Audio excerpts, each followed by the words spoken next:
미국 하이힐드 채권, 뭐 정크 채권이라고 그러죠. 기업들이 자금 조달하는 규모라고 보면 됩니다.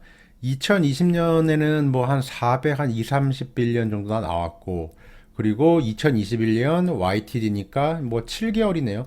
거기가 한 250에서 한 300 정도 되겠네요. 300빌리언 지금까지 발행이 되었어요. 그러면은 2021년 올 한 해 같은 경우는 뭐 최소한 뭐 한 550 정도는 되겠죠? 이렇게 봤을 때 두 가지로 볼 수가 있겠죠. 뭐 첫 번째는 이 정도로 금융 상황이 좋아졌기 때문에 기업들의 이런 뭐 재무제표라든가 혹은 현금 쪽으로 봤을 때 현금 쪽에서 이 현금이 뭐 없어지는 그런 현상들은 확률적으로 봤을 때 많이 없어질 것이다.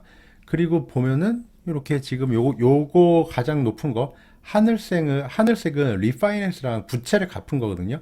예를 들어서 예전에 뭐 한 5% 정도의 뭐 하이힐드 채권을 발행한 게 있다면 지금은 이렇게 뭐 3%로 이렇게 낮춰가지고 채권 발행을 하면은 아무래도 이자 비용, 기업에서 비용 지출이 조금 더 줄어들겠죠. 그리고 두 번째로 높은 거는 기업 일반 비용으로 쓴 거고, 세 번째 같은 경우는 요게 좀 흥미로운데요.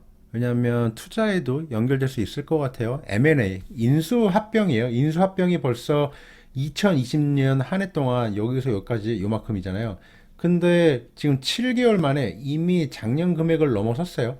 이것은 지금 M&A, 인수합병이 2021년 7개월 동안 활발하게 발생했고, 지금 최근 10년 동안 보면은 거의 뭐 2021년 끝에 되면은 역대급 규모를 찍겠죠.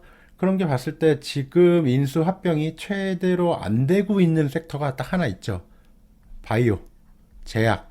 여기가 2020년에는 그래도 큰 인수합병이 있었는데 최근 2021년에는 대형 이 제약회사들의 인수합병 소식이 없어요. 아무래도 바이든 정부 들어오고 이런 뭐 독과점이라든가 이런 거에 대해서 좀 민감한 정부잖아요. 그래서 지금 주춤하고 있는데 오히려 바이오 쪽에서 이렇게 인수합병 규모가 커지면서 요번 2021년도 나머지 하반기에 2021년도 하반기에는 요 바이오 섹터 쪽 혹은 제약 섹터 쪽에서 인수합병이 좀 더 증가하지 않을까. 어쨌든 간에 지금 인수합병이 상당히 눈에 들어오는 거라고 볼 수 있어요. 상당히 규모가 많이 들었어요. 물론 이거 뭐 리파이낸스 하는 것도 당연히 해야죠. 이자율을 지금 2020년하고 2021년도 역대급으로 지금 저렴했잖아요. 10년물 국채 금리 같은 거 보면은 그러면 지금 예전에 빌렸던 뭐 6%, 7% 주고 이자 줬던 거 3% 낮추면은 기업 측면에서 좀 더 생명 연장 혹은 더 저렴하게 자금을 조달할 수 있으니까 어떻게 보면 지금 금융 상황, 마켓의 유동성이 아주 풍부하다 이렇게 볼 수 있을 것 같아요.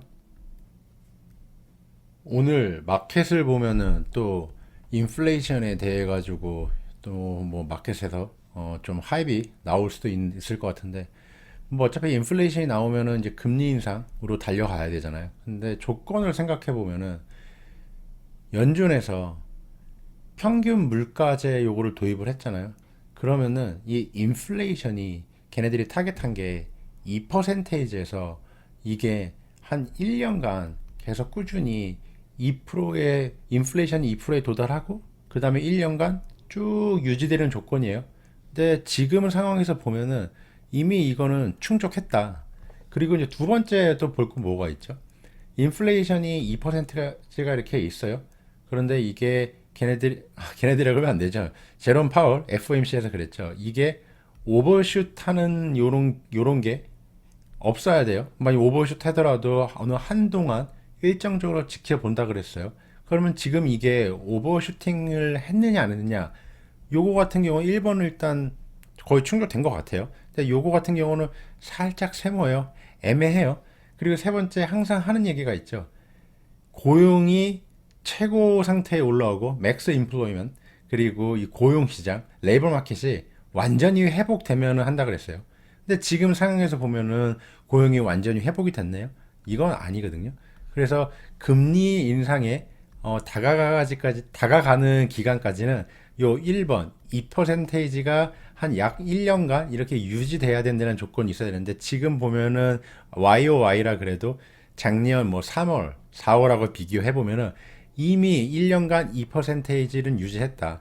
그리고 어느 정도 일정 기간 여기서 2% 오버슈팅 하는 것도 용인한다 그랬거든요. 그러면은 아직 이 오버슈팅 같은 경우는 뭐 4월 달 말고 5월, 6월 두 달 보면은 한 세 달 보죠. 4월, 5월, 6월 2021년이요. 그때 보면은 오버슈팅 했을 수도 있고 안 했을 수도 있고 그렇기 때문에 이거는 이제 세모 그리고 고용은 아직 고려 대상이 아니다. 그렇게 봤을 때 아직 뭐 금리 인상 임상까지는 좀 시간이 많이 남아 있는 듯합니다. 이제 시간이 흘러가면서 이번 3분기쯤 되면은 요거까지 확인이 가능할 것 같고 글쎄요 고용은 올해 4분기가 돼야 되려나요? 아니면 뭐 2022년 1분기가 돼야 되려나요? 그래서 아직 뭐 올해까지는 특별히 금리 인상에 대해서 뭐 특별히 뭐 우려하거나 신경 써야 될 부분은 아닐 것 같습니다. CNN 공포와 탐욕 지수 보면은 마켓은 계속 상승하고 있는데 요거 같은 경우는 계속 내려가고 있어요.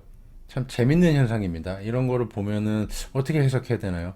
이게 공포가 가득 차면서 공포가 점점 차면서 마켓이 상승하고 있다? 이렇게 봐야 되나?